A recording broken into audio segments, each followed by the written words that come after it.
కొడితే తెలుగుదేశం కుంభస్థలం మీద కొడితే బద్దలై కింద మోకాల మీద కూర్చొని తల వంచాలి తెలుగుదేశం పార్టీ.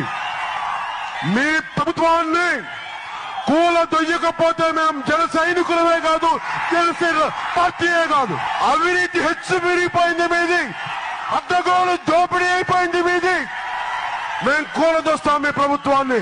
భారతీయ జనతా పార్టీ నాయకులు తెలుగుదేశం ఎంపీలని చిత్తగొడతా ఉంటే ఈ రోజు వెళ్ళి వాళ్ళు కాళ్ళు పట్టుకొని తిరుగుతా ఉన్నారు. చంద్రబాబు నాయుడు గారు ఏం మాట్లాడతాం వీళ్ళ గురించి? పౌరుషం లేదా మీకు? ఆత్మ గౌరవం లేదా? సిగ్గు లేదా? శరం లేదా? ఏం లేదు మీకు? ఎక్కడైనా సరే తండ్రి వారసత్వం కొడుకు రావాలి. తండ్రి వారసత్వం అంటే ఏంటి? ఇంటి పేరు, తండ్రి రూపురేఖలు, తండ్రి డిఎన్ఏ, తండ్రి ఆస్తులు పాస్తులు, తండ్రి అనుభవం కొడుకు వస్తుందా? అరే మీ కొడుకుని ముఖ్యమంత్రిని చేయడానికా మేము జనసేన మీకు అవకాశం ఉంది మీకు? ఈ రోజున నేను ఒకటే మన వైసీపీ నాయకులు కూడా ప్రజలకు కూడా ఒకటి చెప్తా ఉన్నాను. నేను మొన్నటి దాకా ఏ నిర్ణయం తీసుకోవాలా, ఈ రోజు నేను నిర్ణయం. ఎన్నిసార్లు కొట్టిన చావని పావురా నువ్వు. అడే పోయాడు అనుకుంటే మళ్ళీ